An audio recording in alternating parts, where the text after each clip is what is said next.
पहली खबर है, बिहार में सियासत बदलने के साथ ही राजपूत समुदाय का सियासी मिजाज भी बदलता जा रहा है। आरजेडी की अगुवाई वाले महागठबंधन में कोई बड़ा राजपूत नेता नहीं है, तो बीजेपी की अगुवाई वाले एनडीए के 19 विधायक हैं। अकेले बीजेपी के 17 विधायक राजपूत बिरादरी से आते हैं, जबकि महागठबंधन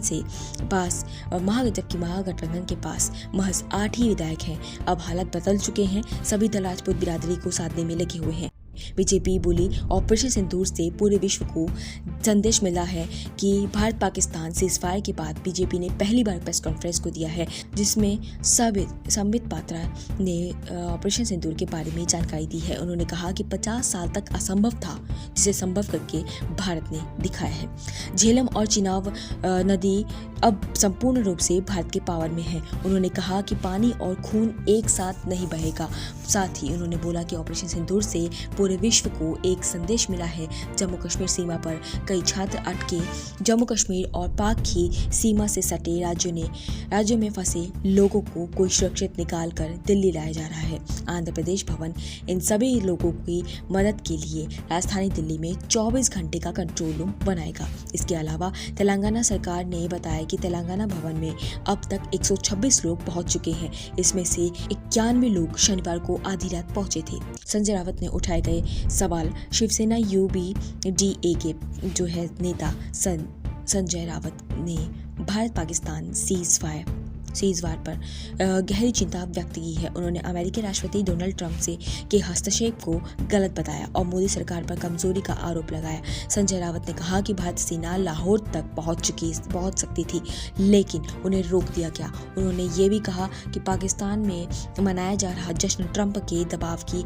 एक परिणाम है। दिल्ली के शकरपुर में 9वीं के छात्र की चाकू घोंपकर हत्या कर दी गई। 8वीं के छात्र से हुआ था झगड़ा। जी हाँ, 8वीं के छात्र से हुआ था झगड़ा और इसमें यहाँ पर एक 9वीं के छात्र को जो है चाकू घोंपकर हत्या कर दी गई है। ये खबर दिल दहला देने वाली है और इसमें सोचनेजनक बात भी है। झगड़े का कारण क्या था? ईशु गुप्ता जो 9वीं का एक छात्र था, स्कूल में एक 8वीं कक्षा के छात्र के साथ किसी बात पर झगड़ा हो गया था और झगड़े के बाद आरोपी ने ईशु को छुट्टी के बाद देख लेने की धमकी दी थी। इसके बाद आरोपी ने अपने दोस्तों को बुलवाकर ईशु पर हमला करने का योजना बनाई और छुट्टी के बाद आरोपी और 3 दोस्त स्कूल से बाहर पहुंचे, जिसे ईशु जैसे ही ईशु स्कूल से बाहर निकला, आरोपी ने उस पर हमला कर दिया। एक नाबालिग ने चाकू से ईशु की जांघ पे वार कर दिया, जिससे वह लहूलुहान हो गया और उसके बाद आरोपी को मौके से फरार हो गए। अगली खबर में आप लोग को बता दें, बॉर्डर पर न चले एक भी गोली, घटाई जाए सैनिकों की संख्या। भारत और पाकिस्तान के डीजीएमओ की बहुत बड़ी बात हुई है यहाँ पे और ये साफ तौर पे सामने निकल के आया है कि डीजीएमओ ने स्तर वार्ता के दौरान जो यहाँ पे गोलीबारी जो करने की जो सहमति है वो उसको बंद करने की सहमति जताई है और भारत और पाकिस्तान के बीच में जो भी सहमति हुई है उस सहमति के दौरान डीजीएमओ ने साफ तौर पे एक तरीके से चुनौती दी है। ये बोला जाए कि उसको धमकी मिली है पाकिस्तान को कि अगर वो इस सीज़फायर का उल्लंघन करता है आगे तो उसे मुंह तोड़ जवाब दिया जाएगा। इन दौरान भारत ने ऑपरेशन सिंदूर के दौरान 9 आतंकी ठिकानों को तबाह कर दिया है और 35 से लेकर 40 पाक सैनिकों को मार गिराया है। योगी आदित्यनाथ का बड़ा दावा, BrahMos air space extinguishing and training facility के उद्घाटन के लिए दौरान सीएम योगी आदित्यनाथ ने कहा, ब्रह्मोस मिसाइल क्या होती है? आप सभी लोगों ने इस ऑपरेशन सिंदूर के जरिए इसका पराक्रम भी एक झलक देखा है। ठीक है, अगर नहीं देखा तो कम से कम पाकिस्तानी लोगों से पूछ लेना चाहिए कि ब्रह्मोस की ताकत क्या होती है। पाकिस्तान को लेकर बोले बागेश्वर बाबा जो है बागेश्वर धाम के पंडित धीरेन्द्र शास्त्री जी ने पाकिस्तान की ओर से सीज़फायर उल्लंघन पर कड़ी प्रतिक्रिया दी। उन्होंने कहा कि पाकिस्तान को बिगड़ैल औलाद और कुत्ते की पूंछ तक कह दिया है। साथ ही कहा कि पाकिस्तानी जो है कभी भी सीधा नहीं हो सकता और बरेली विकास प्राधिकरण रामगंगा नारायण में 350 बेड का एक विशाल सुपर स्पेशलिटी अस्पताल बनाने जा रहा है। इसमें कि एक आधुनिक कैंसर संस्था भी शामिल है। ये अस्पताल लखनऊ, वाराणसी और कानपुर के बाद अब बरेली को भी उच्च स्तरीय चिकित्सा सुविधा प्रदान करेगा। वहाँ गिरे थे, कोई बच्चों को उठा के, कोई बूढ़ों को उठा के। इससे पहले ना कभी हमने देखा, तो सुनते ही थे जैसे जब जंग होती है जैसे गोली आती है या वो, तो ये पहली बार हमने देखा इस तरह से। ये पूरा घर ही जो है अभी डैमेज हो चुका है। 1965 और 1971 में जो वार हुई हमने देखी है, हमने उसमें एज ए वॉलंटरी आर्मी के साथ काम भी किया है। जो रात हमने निकाली है ना, ऐसी रात कभी किसी के ऊपर नहीं है। वो रात बहुत मुश्किल से 7 बजे का टाइम था, तो हमारे घर के साथ ही गीता मोहन का मंदिर है, वहाँ पे पड़ा वहाँ पे पड़ा आके, तो हम सब सेकंड फ्लोर पे थे। फर्स्ट फ्लोर पे जाने के लिए तैयार हुए। मेरे सिस्टर को भेजा उसके बाद मेरी मदर थे किचन में, मैं भी नीचे जाने में सीढ़ियों के पास पहुंचा, इतनी देर वो गोला आया और हमारी किचन पे पड़ा। मेरी मदर किचन के अंदर ही थी, तो वो किचन की दीवार उसने फाड़ी, उसका इम्पैक्ट फोर्स लगी मेरी पीठ पे, तो सेकंड फ्लोर से फर्स्ट फ्लोर तक उड़ा हुआ गया। उससे भी बहुत अभी बचाव हो गया कि मेरे को सिर पे नहीं लगी या कुछ छर्रे वगैरह मेरे पीठ पे गए, हाथ में लगी, आंख पे लगी, और सबसे बड़ी बात कि मेरी मदर भी बचाव हो गया, उनको मेरे से भी कम लगी है। अभी वो किचन के अंदर थे और किचन की दीवार फाड़ दी है उसने, अभी उनका ऑपरेट हो रहा है, वो जो छर्रे वगैरह में लगे वो निकल रहे हैं, फिर भी बचाव हो गया, बहुत ज़्यादा बचाव हो गया।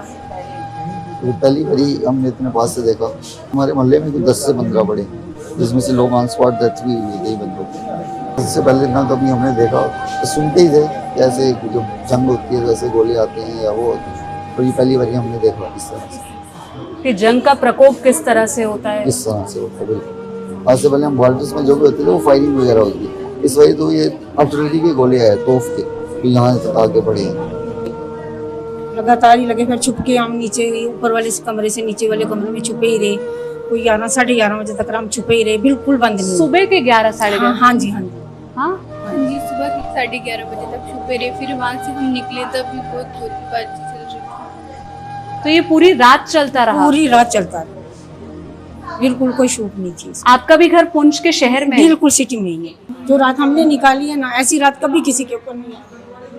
वो रात बहुत मुश्किल से निकाली, बच्चों को लेके, छोटे छोटे बच्चों को लेके एक साइड पे छुपे रहे, ऐसी रात कभी किसी पे नहीं है। जो रात हमने निकाली, सोच रहे थे कि कभी सुबह में हम जिंदा नहीं होंगे, इतनी खैर।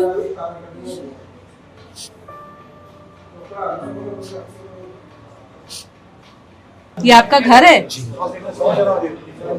यहाँ से ये किचन थी छोटी सी एक, तो ये ब्रेकफास्ट के लिए मतलब जा रहे थे, तो यहीं पे आके पड़ा। ये हमारे घर का वीडियो है जहाँ ब्लास्ट हुआ है। ये पूरा घर ही जो है अभी डैमेज हो चुका है, पूरा टूट गया, पूरा जो घर है डैमेज हो चुका है। हम लोग मेन सिटी के अंदर ही रहते हैं, हमारे यहाँ से बॉर्डर जो है हार्डली लगभग एरियल डिस्टेंस होगा 3 किलोमीटर का। और पहली बार ऐसा हुआ है कि जो सिटी के अंदर गोला पड़ा है, आज तक कभी हमने सुना नहीं कि सिटी के अंदर गोला पड़ा है, पहली बार सिटी के अंदर पड़ा गया। ये लड़ाई हुई तो भी मतलब गोले शोले पड़ते रहे, लेकिन कुछ नहीं, ऐसा कुछ नहीं था। तब तो हमारे बच्चे ये छोटे छोटे थे, जिसे नहीं पढ़े तो ये कहते थे आज शो नहीं लगा। लेकिन ये जो हुआ ना, ये तो बहुत ही गंदा हुआ कि लोगों के घरों में पड़े आके गोले, बस स्टैंड में पड़े। एक हमारे वहाँ की लड़की थी, वो निकल रहे थे जम्मू के लिए, तो पेट्रोल पंप पे वो तेल डलवाने लगे, तो बम आया, तो वो बाहर थी, गाड़ी पे बजा, उसका एक ही बेटा था, 8th में पढ़ता, उसकी डेथ। माँ के आगे ही बच्चे की जान चली गई। माँ के आगे बस माँ इस वक्त पागल हुई है, कहती है मेरा बच्चा चला गया, अब मैंने किस लिए जीना है। वो उसकी चिता में लेट गई कि मैं इसके साथ रहूंगी, ये अकेला डरता है, मतलब ऐसे पागलों की तरह वो बातें कर। एक ही बेटा था, ना कोई और बेटी ना कुछ। बहुत गंदा मंजर था इस वक्त पुंछ का। 1965 और 1971 में जो वार हुई हमने देखी है, हमने उसमें एज ए वॉलंटरी आर्मी के साथ काम भी किया है, पिट्टू पे जाते रहे, लेकिन उस वक्त भी इतना नुकसान नहीं हुआ था, जानी नुकसान नहीं हुआ जो इस दफा हुआ। शेल पड़े, बहुत पड़े, काफ़ी ज़्यादा पड़े, लेकिन ये है कि तो जिस हिसाब से शेल पड़े थे उस हिसाब से वो नुकसान नहीं हुआ था।